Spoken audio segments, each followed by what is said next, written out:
আসসালামু আলাইকুম, সবাই কেমন আছেন? আশা করি আপনারা অনেক বেশি ভালো আছেন। আমি Shahin Howlader, founder and CEO H brand, একটি বিশ্বস্ত নাম নারায়ণগঞ্জ। আমরা আজকে আলোচনা করতে চাই মুরগি সুস্থ রাখার জন্য অল্প কিছু ধাপ আপনি পরিপূর্ণ করতে পারলে আপনার মুরগিগুলো সুস্থ এবং সবল থাকবে। তো প্রথম যে বিষয়টা আলোচনা করতে চাই, যারা মুরগির খামার লালন পালন করতে চান, মুরগির খামারে অ্যাগ্রো প্রজেক্টে আসতে চান, আমি মনে করি আপনার মুরগি সুস্থ রাখার জন্য সর্বপ্রথম যে জিনিসটা দরকার সেটা হলো আপনার সুস্থ থাকা।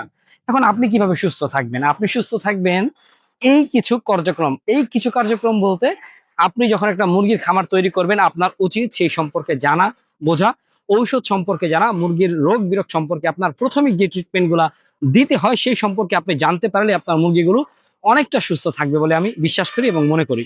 কারণ আপনার মুরগির আজকে মল দেখে যদি আপনি বলতে পারেন যে আপনার মুরগির ঠান্ডা হয়েছে, সেই জন্য আপনি একটু ডক্সিবেট অথবা মাইক্রোনিট অথবা আপনার জিকোটিন, যে কোনো একটা ঔষধ আপনি ব্যবহার করতে চান, এই মুরগির মল দেখে যখন আপনি বুঝবেন আপনার মুরগির কি পাতলা পায়খানা হয়েছে, আপনার মুরগির ঠান্ডা লেগেছে, আপনার মুরগির লিভারে সমস্যা হয়েছে, এই প্রাথমিক ডোজগুলো যদি আপনি পরিচর্যা করতে পারেন তাহলে আপনার ডাক্তার খরচটা অনেক কমে আসবে এবং আপনি তত্নগত মুরগির যত্ন নিতে পারবেন। আর যখন আপনি এখানে পারদর্শী হয়ে মুরগির যত্ন নেবেন তখন আপনার মুরগিগুলো অবশ্যই অবশ্যই সুস্থ এবং সবল থাকবে। এবং পরবর্তী আরো একটা ভিডিও আসতেছে যেখানে মুরগির কোন কোন দিকগুলো ফলো করলে আপনার মুরগি আরো সুস্থ থাকবে সেটা দেখার জন্য অবশ্যই আমার এই পেজকে লাইক, ফলো এন্ড শেয়ার করতে পারেন। ধন্যবাদ।